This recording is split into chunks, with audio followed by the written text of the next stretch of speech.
उस पर हमारी बातचीत कुछ ज्यादा ही रही। लेकिन इन दिनों मैं देख रहा हूं लगातार लोगों में एक विषय पर चर्चा हो रही है कि आखिर ये साल कब बीतेगा। कोई किसी को फोन भी कर रहा है तो बातचीत इसी विषय से शुरू हो रही है, ये साल जल्दी क्यों नहीं बीत रहा। कोई लिख रहा है, दोस्तों से बात कर रहा है, कह रहा है कि ये साल अच्छा नहीं है। कोई कह रहा है 2020 शुभ नहीं है। बस लोग यही चाहते हैं कि किसी भी तरह से ये साल जल्द से जल्द बीत जाए। साथियों, कभी कभी मैं सोचता हूं कि ऐसा क्यों हो रहा है। हो सकता है ऐसी बातचीत के कुछ कारण भी हो। 6-7 महीना पहले ये हम कहाँ जानते थे कि कोरोना जैसा संकट आएगा और इसके खिलाफ ये लड़ाई इतनी लंबी चलेगी। ये संकट तो बना ही हुआ है, ऊपर से देश में नित नई चुनौतियां सामने आती जा रही हैं। अभी कुछ दिन पहले देश के पूर्वी छोर पर साइक्लोन अम्फान आया तो पश्चिमी छोर पर साइक्लोन निसर्ग आया। कितने ही राज्यों में हमारे किसान भाई बहन टिड्डी दल के हमले से परेशान है और कुछ नहीं तो देश के कई हिस्सों में छोटे छोटे भूकंप रुकने का ही नाम नहीं ले रहे हैं। और इन सब के बीच हमारे कुछ पड़ोसियों द्वारा जो हो रहा है, देश उन चुनौतियों से भी निपट रहा है। वाकई एक साथ इतनी आपदाएं, इस स्तर की आपदाएं बहुत कम ही देखने सुनने को मिलती है। हालात तो ये हो गई हैं कि कोई छोटी छोटी घटना भी हो रही है तो लोग उन्हें भी इन चुनौतियों के साथ जोड़ करके देख रहे हैं। साथियों, मुश्किलें आती है, संकट आते हैं, लेकिन सवाल यही है कि क्या इन आपदाओं की वजह से हमें साल 2020 को खराब मान लेना चाहिए। क्या पहले के 6 महीने जैसे बीते उसकी वजह से ये मान लेना कि पूरी साल ही ऐसा है, क्या ये सोचना सही है? जी नहीं मेरे प्यारे देशवासियों, बिल्कुल नहीं। एक साल में एक चुनौती आए या 50 चुनौती आए, नंबर कम ज्यादा होने से वो साल खराब नहीं हो जाता। भारत का इतिहास ही आपदाओं और चुनौतियों पर जीत हासिल कर और ज्यादा निखर कर निकलने का रहा है। सैकड़ों वर्षों तक अलग अलग आक्रांताओं ने भारत पर हमला किया, उसे संकटों में डाला। लोगों को लगता था कि भारत की संरचना ही नष्ट हो जाएगी, भारत की संस्कृति ही समाप्त हो जाएगी। लेकिन इन संकटों से भारत और भी भव्य होकर सामने आया। साथियों, हमारे यहाँ कहा जाता है, सृजन शाश्वत है, सृजन निरंतर है। मुझे एक गीत की कुछ पंक्तियां याद आ रही हैं। यह कल कल छल छल बहती, क्या कहती गंगा धारा। यह कल कल छल छल बहती, क्या कहती गंगा धारा। युग युग से बहता आता, यह पुण्य प्रवाह हमारा। उसी गीत में आगे आता है, क्या उसको रोक सकेंगे, मिटने वाले मिट जाएं। कंकड़ पत्थर की हस्ती, कंकड़ पत्थर की हस्ती, क्या बाधा बनकर आए। भारत में भी जहां एक तरफ बड़े बड़े संकट आते गए, वहीं सभी बाधाओं को दूर करते हुए अनेकों अनेक सृजन भी हुए। नए साहित्य रचे गए, नए अनुसंधान हुए, नए सिद्धांत गढ़े गए। यानी संकट के दौरान भी हर क्षेत्र में सृजन की प्रक्रिया जारी रही और हमारी संस्कृति पुष्पित पल्लवित होती रही। देश आगे बढ़ता ही रहा। भारत ने हमेशा संकटों को सफलता की सीढ़ियों में परिवर्तित किया है। इसी भावना के साथ हमें आज भी इन सारे संकटों के बीच आगे बढ़ते ही रहना है। आप भी इसी विचार से आगे बढ़ेंगे, 130 करोड़ देशवासी आगे बढ़ेंगे, तो यही साल देश के लिए नए कीर्तिमान बनाने वाला साल साबित होगा। इसी साल में देश नए लक्ष्य प्राप्त करेगा, नई उड़ान भरेगा, नई ऊंचाइयों को छुएगा। मुझे पूरा विश्वास 130 करोड़ देशवासियों की शक्ति पर है, आप सब पर है, इस देश की महान परंपरा पर है। मेरे प्यारे देशवासियों, संकट चाहे जितना भी बड़ा हो, भारत के संस्कार निस्वार्थ भाव से सेवा की प्रेरणा देते हैं। भारत ने जिस तरह मुश्किल समय में दुनिया की मदद की, उसने आज शांति और विकास में भारत की भूमिका को और मजबूत किया है। दुनिया ने इस दौरान भारत की विश्व बंधुत्व की भावना को भी महसूस किया है और इसके साथ ही दुनिया ने अपनी संप्रभुता और सीमाओं की रक्षा करने के लिए भारत की ताकत और भारत के कमिटमेंट को भी देखा है। लद्दाख में भारत की भूमि पर आंख उठाकर देखने वालों को करारा जवाब मिला है। भारत मित्रता निभाना जानता है तो आंख में आंख डालकर देखना और उचित जवाब देना भी जानता है। हमारे वीर सैनिकों ने दिखा दिया है कि वो कभी भी मां भारती के गौरव पर आंच नहीं आने देंगे। साथियों, लद्दाख में हमारे जो वीर जवान शहीद हुए हैं, उनके शौर्य को पूरा देश नमन कर रहा है, श्रद्धांजलि दे रहा है। पूरा देश उनका कृतज्ञ है, उनके सामने नतमस्तक है। इन साथियों के परिवारों की तरह ही हर भारतीय इन्हें खोने का दर्द भी अनुभव कर रहा है। अपने वीर सपूतों के बलिदान पर उनके परिजनों में गर्व की जो भावना है, देश के लिए जो जज्बा है, यही तो देश की ताकत है। आपने देखा होगा, जिनके बेटे शहीद हुए, वो माता पिता अपने दूसरे बेटों को भी, घर के दूसरे बच्चों को भी सेना में भेजने की बात कर रहे हैं। बिहार के रहने वाले शहीद कुंदन कुमार के पिताजी के शब्द तो कानों में गूंज रहे हैं। वो कह रहे थे, अपने पोतों को भी देश की रक्षा के लिए सेना में भेजूंगा। यही हौसला हर शहीद के परिवार का है। वास्तव में इन परिजनों का त्याग पूजनीय है। भारत माता की रक्षा के जिस संकल्प से हमारे जवानों ने बलिदान दिया है, उसी संकल्प को हमें भी जीवन का ध्येय बनाना है, हर देशवासी को बनाना है। हमारा हर प्रयास इसी दिशा में होना चाहिए, जिससे सीमाओं की रक्षा के लिए देश की ताकत बढ़े, देश और अधिक सक्षम बने, देश आत्मनिर्भर बने। यही हमारे शहीदों को सच्ची श्रद्धांजलि भी होगी। मुझे असम से रजनी जी ने लिखा है कि उन्होंने पूर्वी लद्दाख में जो कुछ हुआ, वो देखने के बाद एक प्रण लिया है। प्रण ये कि वो लोकल ही खरीदेंगे, इतना ही नहीं, लोकल के लिए वोकल भी होगी। ऐसे संदेश मुझे देश के हर कोने से आ रहे हैं। बहुत से लोग मुझे पत्र लिखकर बता रहे हैं कि वो इस और बढ़ चले हैं। इसी तरह तमिलनाडु के मदुरई से मोहन रामामूर्ति जी ने लिखा है कि वो भारत को डिफेंस के क्षेत्र में आत्मनिर्भर बनते हुए देखना चाहते हैं। साथियों, आजादी के पहले हमारा देश डिफेंस सेक्टर में दुनिया के कई देशों से आगे था। हमारे यहाँ अनेकों ऑर्डिनेंस फैक्ट्रियां होती थी। उस समय कई देश जो हमसे बहुत पीछे थे, वो आज हमसे आगे हैं।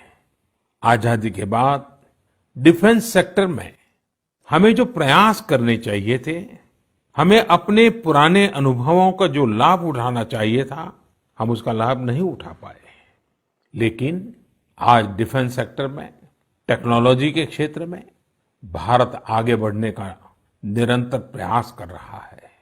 भारत आत्मनिर्भरता की तरफ कदम बढ़ा रहा है।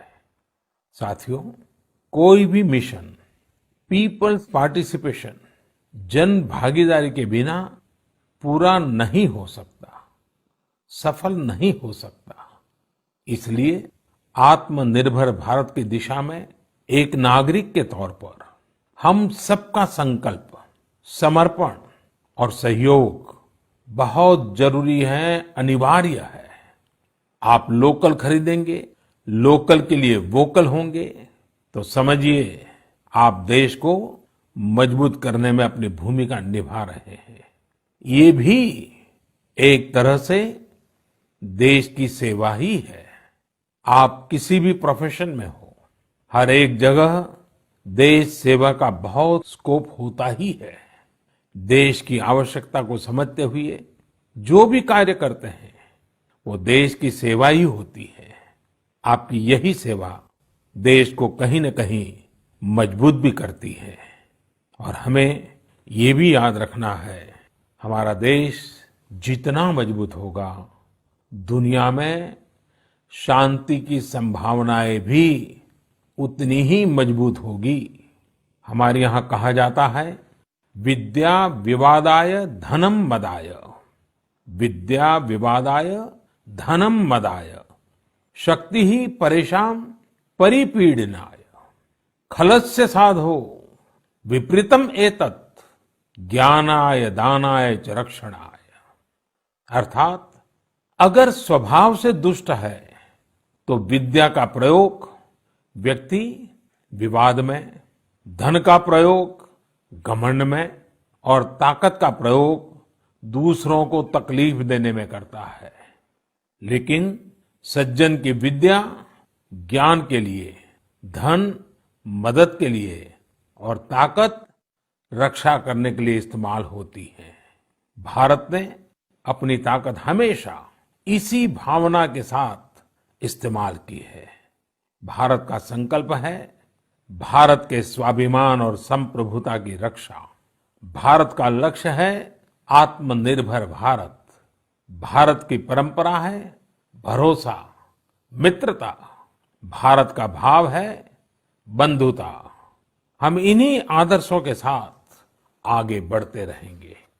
मेरे प्यारे देशवासियों, कोरोना के संकट काल में देश लॉकडाउन से बाहर निकल आया है। अब हम अनलॉक के दौर में हैं। अनलॉक के इस समय में दो बातों पर बहुत फोकस करना है, कोरोना को हराना और अर्थव्यवस्था को मजबूत बनाना, उसे ताकत देना। साथियों, लॉकडाउन से ज्यादा सतर्कता हमें अनलॉक के दौरान बरतनी है। आपकी सतर्कता ही आपको कोरोना से बचाएगी। इस बात को हमेशा याद रखिए कि अगर आप मास्क नहीं पहनते हैं, 2 गज की दूरी का पालन नहीं करते हैं या फिर दूसरी जरूरी सावधानियां नहीं बरतते हैं, तो आप अपने साथ साथ दूसरों को भी जोखिम में डाल रहे हैं, खास तौर पर घर के बच्चों और बुजुर्गों को। इसीलिए सभी देशवासियों से मेरा निवेदन है, और ये निवेदन मैं बार बार करता हूं, और मेरा निवेदन है कि आप लापरवाही मत बरतिए, अपना भी ख्याल रखिए और दूसरों का भी। साथियों, अनलॉक के दौर में बहुत सी ऐसी चीजें भी अनलॉक हो रही हैं जिनमें भारत दशकों से बंधा हुआ था। वर्षों से हमारा माइनिंग सेक्टर लॉकडाउन में था।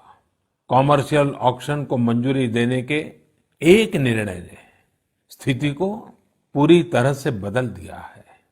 कुछ ही दिन पहले स्पेस सेक्टर में ऐतिहासिक सुधार किए गए। उन सुधारों के जरिए वर्षों से लॉकडाउन में जकड़े इस सेक्टर को आजादी मिली।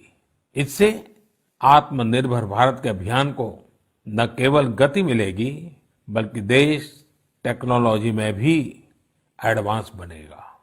अपने कृषि क्षेत्र को देखें तो इस सेक्टर में भी बहुत सारी चीजें दशकों से लॉकडाउन में फंसी थी। इस सेक्टर को भी अब अनलॉक कर दिया गया है।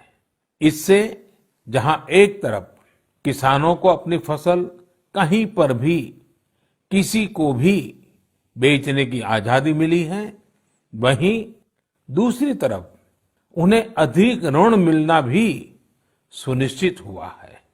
ऐसे अनेक क्षेत्र हैं जहां हमारा देश इन सब संकटों के बीच ऐतिहासिक निर्णय लेकर विकास के नए रास्ते खोल रहा है। मेरे प्यारे देशवासियों, हर महीने हम ऐसी खबरें पढ़ते और देखते हैं जो हमें भावुक कर देती है। यह हमें इस बात का स्मरण कराती है कि कैसे हर भारतीय एक दूसरे की मदद के लिए तत्पर है। वह जो कुछ भी कर सकता है उसे करने में जुटा है। अरुणाचल प्रदेश की एक ऐसी ही प्रेरक कहानी मुझे मीडिया में पढ़ने को मिली। यहाँ सियांग जिले के मिरेम गांव ने वो अनोखा कार्य कर दिखाया जो समूचे भारत के लिए एक मिसाल बन गया है। इस गांव के कई लोग बाहर रहकर नौकरी करते हैं। गांव वालों ने देखा कि कोरोना महामारी के समय ये सभी अपने गांव की ओर लौट रहे हैं। ऐसे में गांव वालों ने पहले से ही गांव के बाहर क्वारंटीन का इंतजाम करने का फैसला किया। उन्होंने आपस में मिलकर गांव से कुछ ही दूरी पर 14 अस्थायी झोपड़ियां बना दी और ये तय किया कि जब गांव वाले लौटकर आएंगे तो उन्हें इन्हीं झोपड़ियों में कुछ दिन क्वारंटीन में रखा जाएगा। उन झोपड़ियों में शौचालय, बिजली, पानी समेत दैनिक जरूरत की हर तरह की सुविधा उपलब्ध कराई गई। जाहिर है मिरेम गांव के लोगों के इस सामूहिक प्रयास और जागरूकता ने सबका ध्यान अपनी ओर आकर्षित कर लिया। साथियों, हमारे यहाँ कहा जाता है, स्वभावम न जहाति एव साधु आपदगतो भी सन कर्पूरः पावक स्पृष्टः सौरभम लभते तराम। अर्थात जैसे कपूर आग में तपने पर भी अपनी सुगंध नहीं छोड़ता, वैसे ही अच्छे लोग आपदा में भी अपने गुण, अपना स्वभाव नहीं छोड़ते। आज हमारे देश की जो श्रम शक्ति है, जो श्रमिक साथी हैं, वो भी इसका जीता जागता उदाहरण है। आप देखिए, इन दिनों हमारे प्रवासी श्रमिकों की ऐसी कितनी ही कहानियां आ रही हैं जो पूरे देश को प्रेरणा दे रही है। यूपी के बाराबंकी में गांव लौटकर आए मजदूरों ने कल्याणी नदी का प्राकृतिक स्वरूप लौटाने के लिए काम शुरू कर दिया। नदी का उद्धार होता देख आसपास के किसान, आसपास के लोग भी उत्साहित हैं। गांव में आने के बाद क्वारंटीन सेंटर में रहते हुए, आइसोलेशन सेंटर में रहते हुए हमारे श्रमिक साथियों ने जिस तरह अपने कौशल्य का इस्तेमाल करते हुए अपने आसपास की स्थितियों को बदला है, वो अद्भुत है। लेकिन साथियों, ऐसे कितने ही किस्से, कहानियां देश के लाखों गांवों के हैं जो हम तक नहीं पहुंच पाए हैं। जैसा हमारे देश का स्वभाव है, मुझे विश्वास है साथियों कि आपके गांव में भी, आपके आसपास भी ऐसी अनेक घटनाएं घटी होगी। अगर आपके ध्यान में ऐसी बात आई है तो आप ऐसी प्रेरक घटना को मुझे जरूर लिखिए। संकट के इस समय में ये सकारात्मक घटनाएं, ये कहानियां औरों को भी प्रेरणा देगी। मेरे प्यारे देशवासियों, कोरोना वायरस ने निश्चित रूप से हमारे जीवन जीने के तरीकों में बदलाव ला दिया है। मैं लंदन से प्रकाशित फाइनेंशियल टाइम्स में एक बहुत ही दिलचस्प लेख पढ़ रहा था। इसमें लिखा था कि कोरोना काल के दौरान अदरक, हल्दी समेत दूसरे मसालों की मांग एशिया के अलावा अमेरिका तक में भी बढ़ गई है। पूरी दुनिया का ध्यान इस समय अपनी इम्यूनिटी बढ़ाने पर है और इम्यूनिटी बढ़ाने वाली इन चीजों का संबंध हमारे देश से है। हमें इनकी खासियत विश्व के लोगों को ऐसी सहज और सरल भाषा में बतानी चाहिए जिसे वे आसानी से समझ सकें और हम एक हेल्थियर प्लेनेट बनाने में अपना योगदान दे सकें। मेरे प्यारे देशवासियों, कोरोना जैसा संकट नहीं आया होता तो शायद जीवन क्या है, जीवन क्यों है, जीवन कैसा है, हमें शायद ये याद ही नहीं आता। कई लोग इसी वजह से मानसिक तनाव में जीते रहे हैं। तो दूसरी ओर लोगों ने मुझे ये भी शेयर किया है कि कैसे लॉकडाउन के दौरान खुशियों के छोटे छोटे पहलू भी उन्होंने जीवन में रीडिस्कवर किए हैं। कई लोगों ने मुझे पारंपरिक इंडोर गेम्स खेलने और पूरे परिवार के साथ उसका आनंद लेने के अनुभव भेजे हैं। साथियों, हमारे देश में पारंपरिक खेलों की बहुत समृद्ध विरासत रही है। जैसे आपने एक खेल का नाम सुना होगा, पचीसी। यह खेल तमिलनाडु में पल्लान्गुली, कर्नाटक में अली गुली मणे और आंध्र प्रदेश में वामन गुंटलू के नाम से खेला जाता है। ये एक प्रकार का स्ट्रेटेजी गेम है जिसमें एक बोर्ड का उपयोग किया जाता है। इसमें कई खांचे होते हैं जिनमें मौजूद गोली या बीज को खिलाड़ियों को पकड़ना होता है। कहा जाता है कि यह गेम दक्षिण भारत से दक्षिण पूर्व एशिया और फिर दुनिया में फैला है।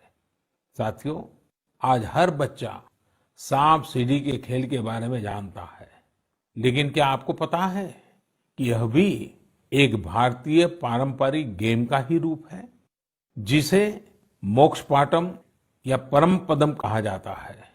हमारे यहाँ का एक और पारंपरिक गेम रहा है गुट्टा। बड़े भी गुट्टे खेलते हैं और बच्चे भी। बस एक ही साइज के 5 छोटे पत्थर उठाएं और आप गुट्टे खेलने के लिए तैयार। एक पत्थर हवा में उछालिए और जब तक वो पत्थर हवा में हो आपको जमीन पर रखे बाकी पत्थर उठाने होते हैं। आम तौर पर हमारे यहाँ इंडोर खेलों में कोई बड़े साधनों की जरूरत नहीं होती है। कोई एक चौक या पत्थर ले आता है, उसे जमीन पर ही कुछ लकीरें खींच देता है और फिर खेल शुरू हो जाता है। जिन खेलों में डाइस की जरूरत पड़ती है, कौड़ियों से या इमली के बीज से भी काम चल जाता है। साथियों, मुझे मालूम है आज जब मैं ये बात कर रहा हूं, कितने ही लोग अपने बचपन में लौट गए होंगे। कितनों को ही अपने बचपन के दिन याद आ गए होंगे। मैं यही कहूंगा कि उन दिनों को आप भूले क्यों है, उन खेलों को आप भूले क्यों है। मेरा घर के नाना नानी, दादा दादी, घर के बुजुर्गों से आग्रह है कि नई पीढ़ी में ये खेल आप अगर ट्रांसफर नहीं करेंगे तो कौन करेगा। जब ऑनलाइन पढ़ाई की बात आ रही है तो बैलेंस बनाने के लिए, ऑनलाइन खेल से मुक्ति पाने के लिए भी हमें ऐसे करना ही होगा। हमारी युवा पीढ़ी के लिए भी, हमारे स्टार्टअप्स के लिए भी यहाँ एक नया अवसर है और मजबूत अवसर है। हम भारत के पारंपरिक इंडोर गेम्स को नए और आकर्षक रूप में प्रस्तुत करें। उनसे जुड़ी चीजों को जुटाने वाले, सप्लाई करने वाले स्टार्टअप्स बहुत पॉपुलर हो जाएंगे। और हमें ये भी याद रखना है, हमारे भारतीय खेल भी तो लोकल है और हम लोकल के लिए वोकल होने का प्रण पहले ही ले चुके हैं। और मेरे बाल सखा मित्रों, हर घर के बच्चों से, मेरे नन्हे साथियों से भी आज मैं एक विशेष आग्रह करता हूं। बच्चे, आप मेरा आग्रह मानेंगे ना? देखिए, मेरा आग्रह है कि मैं जो कहता हूं आप जरूर करिए। एक काम करिए, जब थोड़ा समय मिले तो माता पिता से पूछकर मोबाइल उठाइए और अपने दादा दादी, नाना नानी या घर में जो भी बुजुर्ग हैं उनका इंटरव्यू रिकॉर्ड कीजिए। अपने मोबाइल फोन में रिकॉर्ड करिए। जैसे आपने टीवी पर देखा होगा ना, कैसे पत्रकार इंटरव्यू करते हैं, बस वैसा ही इंटरव्यू आप कीजिए। और आप उनसे सवाल क्या करेंगे, मैं आपको सुझाव देता हूं। आप उनसे जरूर पूछिए कि वो बचपन में उनका रहन सहन कैसा था, वो कौन से खेल खेलते थे, कभी नाटक देखने जाते थे, सिनेमा देखने जाते थे, कभी छुट्टियों में मामा के घर जाते थे, कभी खेत खलिहान में जाते थे, त्योहार कैसे मनाते थे। बहुत सी बातें आप उनको पूछ सकते हैं। उनको भी 40-50 साल 60 साल पुरानी अपनी जिंदगी में जाना बहुत आनंद देगा। और आपके लिए 40-50 साल पहले का हिंदुस्तान कैसा था, आप जहां रहते हैं वो इलाका कैसा था, वहां परिसर कैसा था, लोगों के तौर तरीके क्या थे, सब चीजें बहुत आसानी से आपको सीखने को मिलेगी, जानने को मिलेगी। और आप देखिए आपको बहुत मजा आएगा। और परिवार के लिए एक बहुत ही अमूल्य खजाना, एक अच्छा वीडियो एल्बम भी बन जाएगा। साथियों, ये सत्य है कि आत्मकथा या जीवनी, ऑटोबायोग्राफी या बायोग्राफी, इतिहास की सच्चाई के निकट जाने के लिए बहुत ही उपयोगी माध्यम होती है। आप भी अपने बड़े बुजुर्गों से बातें करेंगे तो उनके समय की बातों को, उनके बचपन, उनके युवा काल की बातों को और आसानी से समझ पाएंगे। ये बेहतरीन मौका है कि बुजुर्ग भी अपने बचपन के बारे में, उस दौर के बारे में अपने घर के बच्चों को बताएं। साथियों, देश के एक बड़े हिस्से में अब मॉनसून पहुंच चुका है। इस बार बारिश को लेकर मौसम विज्ञानी भी बहुत उत्साहित हैं, बहुत उम्मीद जता रहा है। बारिश अच्छी होगी तो हमारे किसानों की फसलें अच्छी होगी, वातावरण भी हरा भरा होगा। बारिश के मौसम में प्रकृति भी जैसे खुद को रिजुवेनेट कर लेती है। मानव प्राकृतिक संसाधनों का जितना दोहन करता है, प्रकृति एक तरह से बारिश के समय उनकी भरपाई करती है, रिफिलिंग करती है। लेकिन ये रिफिलिंग तभी हो सकती है जब हम भी इसमें अपनी धरती माँ का साथ दें, अपना दायित्व निभाएं। हमारे द्वारा किया गया थोड़ा सा प्रयास प्रकृति को, पर्यावरण को बहुत मदद करता है। हमारे कई देशवासी तो इसमें बहुत बड़ा काम कर रहे हैं। कर्नाटक के मंडावली में एक 80-85 साल के बुजुर्ग हैं कामेगौड़ा जी। कामेगौड़ा जी एक साधारण किसान है, लेकिन उनका व्यक्तित्व बहुत असाधारण है। उन्होंने एक ऐसा काम किया है कि कोई भी आश्चर्य में पड़ जाएगा। 80-85 साल के कामेगौड़ा जी अपने जानवरों को चराते हैं, लेकिन साथ साथ उन्होंने अपने क्षेत्र में नए तालाब बनाने का भी बीड़ा उठाया हुआ है। वे अपने इलाके में पानी की समस्याओं को दूर करना चाहते हैं, इसलिए जल संरक्षण के काम में छोटे छोटे तालाब बनाने के काम में जुटे हैं। आप हैरान होंगे कि 80-85 वर्ष के कामेगौड़ा जी अब तक 16 तालाब खोद चुके हैं अपनी मेहनत से, अपने परिश्रम से।